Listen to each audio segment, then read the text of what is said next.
does is it reduces that pressure that we perceive on the backside. The moment you're in action, we automatically feel better. At one point in time in the past, at one point in time in the future, every business owner has felt, does feel, or will again feel the sense of fear, visceral gut level, clench yourself fear, or overwhelm, or a combination of the two. It's normal.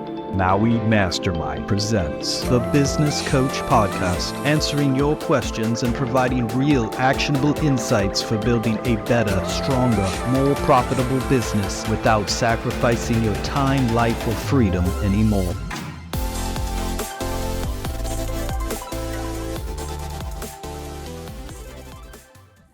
Hi, and welcome to another edition of the Business Coach.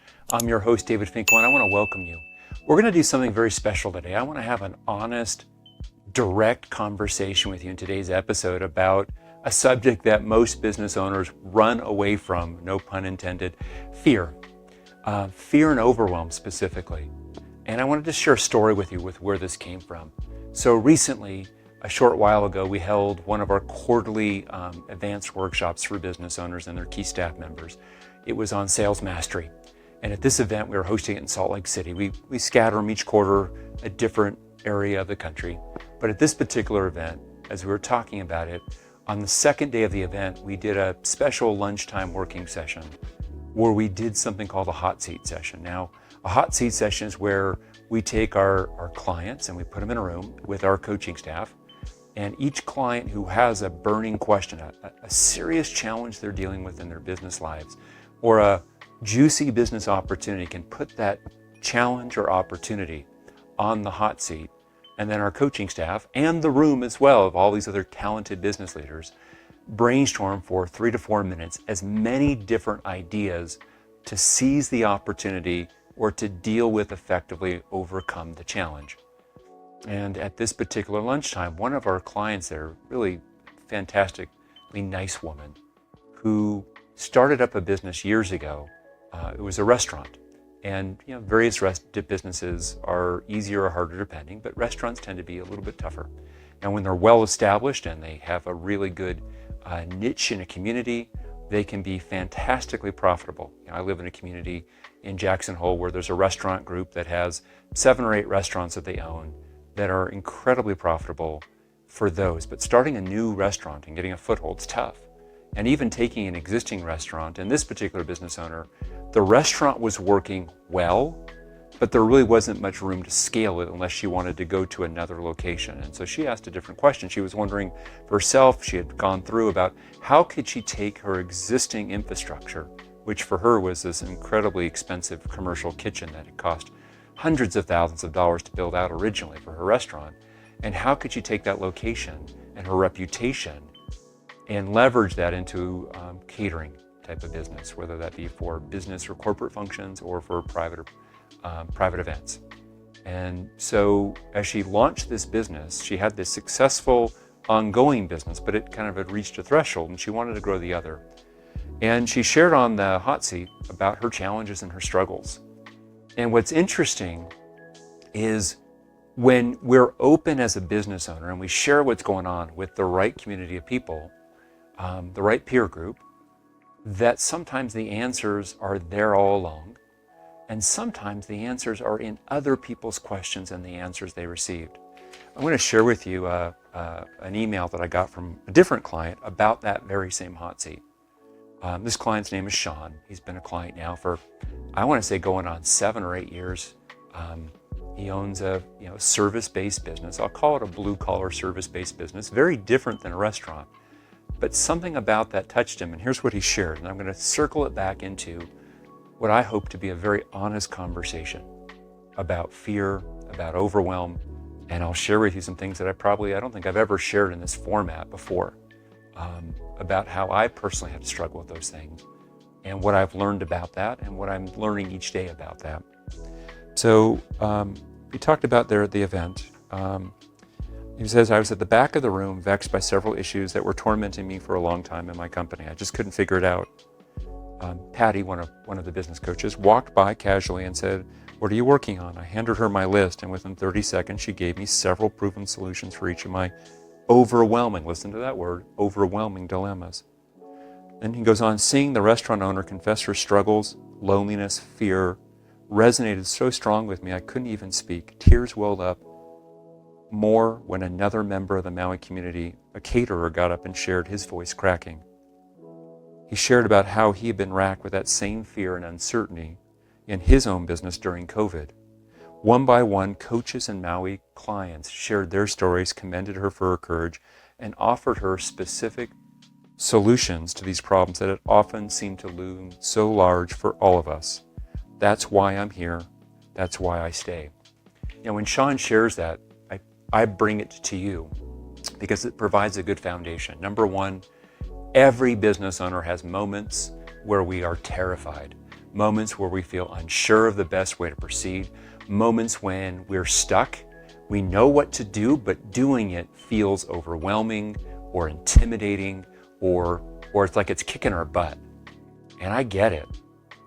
I remember when it was 2009, toward the tail end of 2008 into early 2009. And I was looking at the financials for the Maui companies. There were two Maui companies, one that had been going now for 23 or 24 years that does the event every year we do in Hawaii, the Business Success Summit. We've been doing that annually for a huge amount of time. We've got people who've been there for 3 years, for 5 years. We've got one client who comes back, and it'll come back to his 22nd Success Summit this coming up year. And we have other newbies. Then we have a second business, which is the larger business, which does the business coaching. Well, at that time, way back when, in 2008, at the tail end into 2009, as I reviewed the 2008 financials, of course, we know what happened at the end of 2008, right? The Great Recession started. Well, one of the businesses had done reasonably well, and it was literally supporting the other business, which had lost several $100,000. 2.5, 3 years prior, I had sold another company. So all that cash flow was gone. I still had the liquidity event money, but that was also impacted because a lot of it was in commercial real estate. And in 2008 into 2009, a lot of the valuations for that, a lot of the investments I had picked up then, they were really struggling, and several had failed. And so I remember talking with my wife, Heather, and explaining to her, I was scared. I felt a lot of pressure. I'd been working all of 2008, and one business had made several $100,000. The other business had lost the same several $100,000. And so I'm turning to my wife and saying, look, this year, I know you've seen me work quite a bit, but we didn't make any money. We made money here and lost it over here. And I was faced with a choice, and it was an intimidating, overwhelming choice. I could close the business that wasn't being successful, but if I did that, I knew that over time, the Hawaii event business would eventually fade away because it needed the other to generate new lifeblood coming in. I also knew that the Hawaii event had a limitation. It was never going to be bigger than what it was. Whereas the business coaching company, I knew I could scale that. I could scale that 10x, 100x. But even though I had done it before with a different industry-specific coaching program that I had sold, I was scared. Now, just to add to the pressures, in January of 2009, a very special event happened in my life. My two older sons, Matthew and Adam, were born, twins, and those were our first kids. I remember I'm talking to my wife. We're coming into this time period. Hey, one business lost several $100,000. The other business made several $100,000. It was essentially a wash. Here's where we stand financially. Here's what I want to do. I want to go all in on this business, this coaching business. I believe we can make it work. I do think it's going to probably take us 2 or 3 more years to come through the other side of that. But here's the risk we're taking. It's going to suck up the cash flow. That's the profitability from the other business. Now, here's where we stand financially. I walked it through. And my wife, who I definitely outmarried myself, she said, whatever you want to do, I trust you. I'm sure we'll be just fine. And that was both an incredible relief and also an immense amount of pressure I felt on my shoulders. I almost wish she had said something different than that, because I knew she trusted me, but now I felt like I couldn't let her down. So I know that feeling. And it didn't take us 3 years to turn it around. It took us about 1.5 to 2 years before that second business, the coaching business, was on a profitable footing. And since that time, I don't know what it is, I believe it's probably 20x the company since that time period. So it worked out. It generated huge amounts of cash flow, huge amounts of value in the marketplace, and it's a company and business that I love working in now. I tend to work 7-ish months out of the year, take the other 5 off, but it's a business I'm passionate about. But at that moment, I remember the overwhelming, visceral, gut-level, gut-wrenching fear based around that decision. It was scary. So I'm going to hazard a guess. I think I know you. I think I know either today you're at a point, or several years in the past you have been, and several years from now you will be again, where you've been at a point where in the business there's something about it that scares you, it intimidates you, you feel overwhelmed by it. Sometimes it's a decision that you have to make, and that's a scary decision, not knowing what's going on. I'll give a couple comments about decision quality in a moment. Sometimes for you, it's the fact that the business is not as profitable as you want it to be, and you're feeling the pressure. Or maybe it's profitable, but it feels like it's all on your shoulders, like you have to produce personally for the business, or the business isn't going to work. Like you're working for everyone else there, and you care deeper and more than they do. Or maybe you have a great staff, but you still feel overwhelmed. You know what you need to get done, but it feels too big, too hard, too much for you to do. I just want to lend you some of my faith. I've watched thousands of clients over the years who have been in the exact same situation. I mean, I've been doing this now for close to 30 years. And what I'll tell you is that you're not alone. It is a very common feeling that business owners cycle through at various times. Usually that really intense gut level, visceral stuff, thankfully you're not dealing with that day after day. Usually it's a period of time that might last for a few months to even a year or two, and then you kind of wave through that. And then you have a little bit of respite for months or years, and then you come back through it again. But I want you to know that if you're scared, borrow my faith. Borrow my faith. I believe so strongly you can. If we can ever help, send in an email. I'll answer it here on the podcast. I'll do my best to give you my very best coaching, as if we were a client coach relationship, one-to-one like that. Just share it in, email in, thebusinesscoach@mauimastermind.com. I'd love to help if I can. And I believe if almost 30 years in business coaching has taught me is you're not alone with this stuff. So let me give some advice about that. First of all, if you're faced with a decision, I want to talk and say 3 things about what I'll call decision quality. So the first thing about decision quality is change the threshold of what a good decision looks like. Many of the decisions that you make don't require 100% certainty. They don't. Matter of fact, almost all of them don't require that, because it's almost impossible in the real world to be 100% certain, at least to be accurately 100% certain. It doesn't happen very often. So for most of the big business decisions, you're going to be operating at 60 to, it could be as much as 80%, 85% certainty. And if we can get better at operating at a lower level of certainty for that decision threshold, and make the decision threshold match the type of decision, the stakes of the decision, and we'll come to that in a moment here. So what's my decision threshold? I can't be 100%, can't be 95%. Let's go back. It's 2008 into 2009. Should I close part of the business that's losing money, hundreds of thousands of dollars a year, and just focus in on the part of the business that's being successful? Should I double down and be willing to feed my business hundreds of thousands of dollars over the next 1, 2, or 3 years? That's a big decision, it felt like. What I realized for me is what I wanted to do. I looked at the stakes involved. I asked myself, how could I lower the stakes, so to speak? How could I mitigate some of the risks and still have the upside? So I did the smart things. But even still, it was not an obvious decision. If I look back at it, it was probably somewhere around about an 80-85% threshold for me that I felt we could do this. I wasn't certain, but at about 80 to 85%, and I can survive the downside, I knew that, I said, go for it. The upside is absolutely worthwhile. The downside is survivable. I'm at 80-85% certainty it's the right choice. I can behave my way into the choice, the decision, which brings me to the second comment.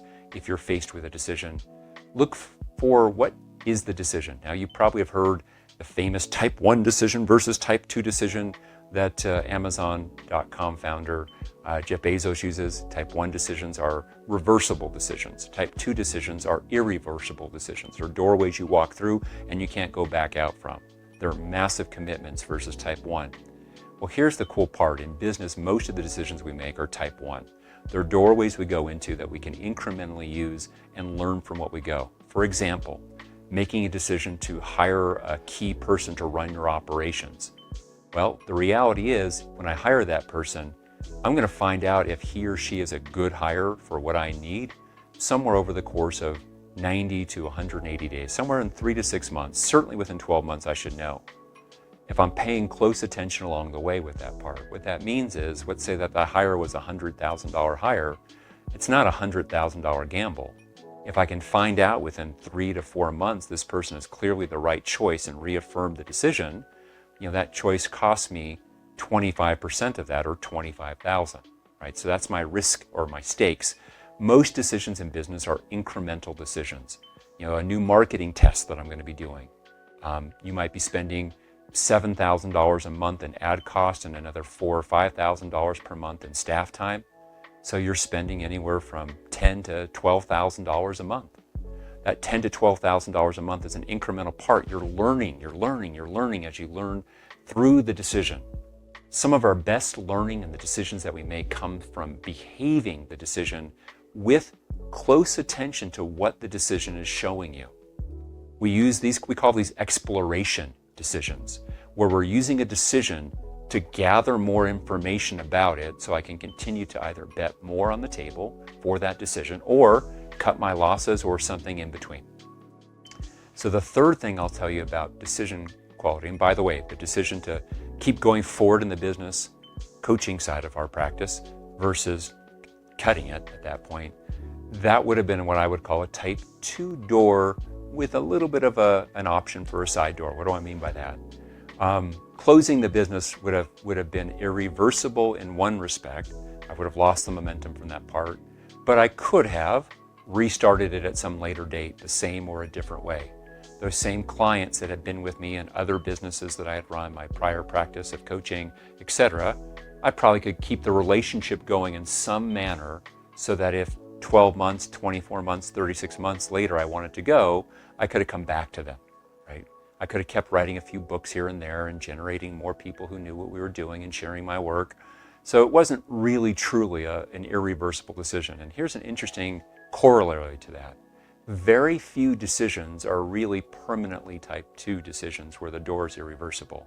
The choice of your spouse, that's a type 2 decision. Yes, you could tell me, Dave, I can get a divorce. I get all that. But really, that's a major one. The choice to have children, that's a type 2 door. Once you have those kids, man, we are in it, and we're in it for as long as we're alive and our kids there, right? So those are the examples for that. In the business world, selling a company, I have a lot of clients, we've helped scale their companies, and then they get a wonderful offer to buy their company. They put their company up for market, they sell it. That decision to sell is a type 2 door. We can't just get our business back. It doesn't work that way.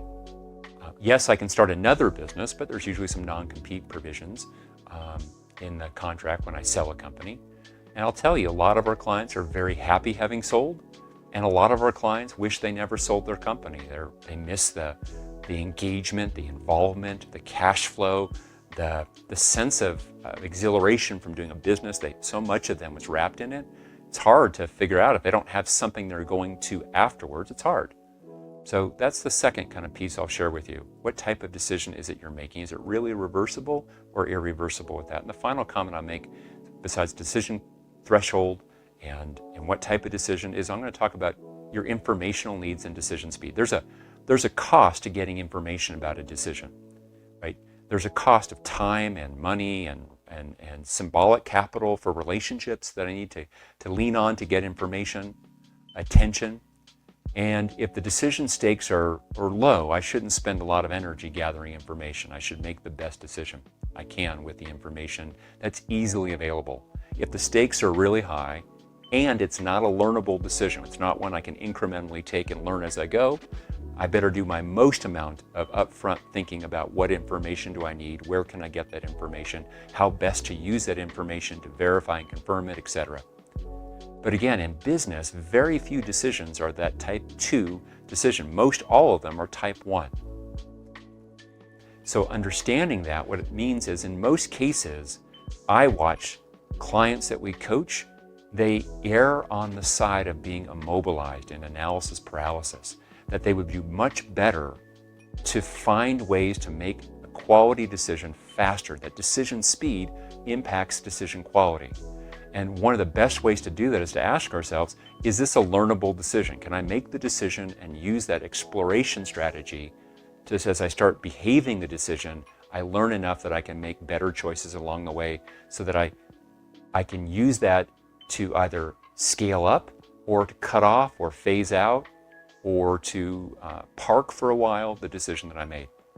So coming back to it, if that sense of overwhelm you're feeling is from fear, you're putting probably too much into the decision. That really, when we look at what type of decision is it and how to best go about making it, it probably is one that we can make and move forward. Sometimes in business, matter of fact, most times in business, it's not so much about making the right decision as it is about making the decision I made right. We can improve as I go. Inaction, the default choice for too many business people, is more expensive and more emotionally just overwhelming and just broils you with feeling and floods with that part.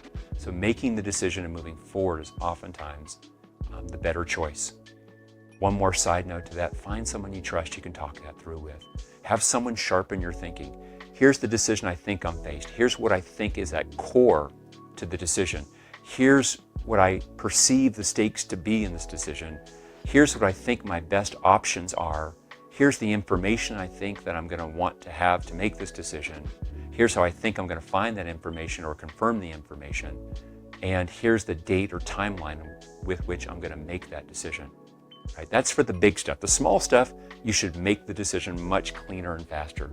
Use the biggest problem we have with the small or medium decisions oftentimes is not about having this big process to think about it. Usually it's just stepping back out of the day-to-day and giving yourself a little bit of time and space. Sometimes it's a few minutes, sometimes it's just a few hours to think about it and making that call. But the big decisions, that's the ones we need to talk through with some other people. What about that feeling of overwhelm or the feeling of being afraid of pursuing it forward? I think if we can recognize two things. Number one, how can we change what we feel as fear to have it be a cue that actually it's a cue for growth? We're learning and growing as a business person, as a leader of our company, and that's a good thing. Fear was designed, evolutionary-wise, as something to protect ourselves. It kicks our attention up another notch. It gets ourselves ready for some kind of action, fight, flight, or freeze. Fear comes, we have tunnel vision. We narrow our focus, our senses become heightened, but they become much narrower. So knowing that with fear, it wasn't designed for, most of our current fears are fear of embarrassment, fear of public failure, fear of some kind of financial loss, but not ruin, but just some financial loss, which ties back to embarrassment or fear of our future, etc. But most of all, it's survivable, so we don't really need the same level of fear. We can learn to use that fear as a cue that we're doing something more and different, and it's normal. It's normal. We should feel it. I have a good friend of mine, Steve Maxwell. He's one of our coaching staff members, but he's been a friend of mine for 20 years. He was a client years ago. He's been part of the Maui company now for almost 10 years now. And when I watched Steve with his investment companies go forward, when he first started, man, he was an engineer from Intel. He overthought everything. But today, while he still has that tendency, he's a really good decision maker. And what he recognizes is feeling afraid of doing something is normal when you're doing something new. So if he's going to go into a new asset class for him, investing in some office space versus apartment space or retail space, which is one that he recently had done several years ago. That was new for him. That move into a new space, of course it brought up fear for him. That's normal. But he had trained himself to not be immobilized by the fear, but to leverage it as a spark that he's learning something new, he's growing. It lowers the emotional stakes of what's going on. And then in terms of overwhelm, the best thing to deal with overwhelm is to get yourself moving forward. When I'm at the edge, about to get going on a decision or an action or a project or a path forward, and I'm stuck and frozen, that frozen is kind of like being in a river and all the water is backed up behind you, creating an immense amount of pressure that you feel as overwhelmed. The moment you start going in the direction forward, even if you're slightly off left or right with your plan, the moment you're in action, we automatically feel better. Some, not all, but some of that pressure is relieved. And I think that's important. One last comment I have to dealing with that overwhelm or that pressure: find somebody or a group of somebodies that you can share honestly, candidly with, because sharing that, even if we don't want any advice from them, even if we just want to unburden ourselves by sharing it, what it does is it reduces that pressure that we perceive on the backside. And I know this. I mean, many times, even today, I'll go for a walk with my wife, Heather, and we call it a heart talk. And I'll say to her, I say, look, when it's my turn to share, I'm not wanting any kind of feedback, any kind of advice. I just want to let you know how I'm dealing with someone. I just want to kind of talk it out loud. And you listening to me would just be so wonderful. And she does that. She's really great at that. And when she listens through it, just by me saying it out loud, I feel better. So who can you turn to for that? I want to just leave one last words in closing. Remember, at one point in time in the past, at one point in time in the future, every business owner has felt, does feel, or will again feel the sense of fear, visceral gut level, clench yourself fear, or overwhelm, or a combination of the two. It's normal. And of course you'll get through it. Borrow my faith if you don't have it on your own. So thanks for letting me talk a little bit of a different episode. Normally it's more how-to. This time though, I wanted to talk a little bit different. Thanks for letting me share my story about how it was for me, at least in that instance of making the decision to hang on to that business that was losing money or to close it down. I wish you the very best as you proceed forward in your business.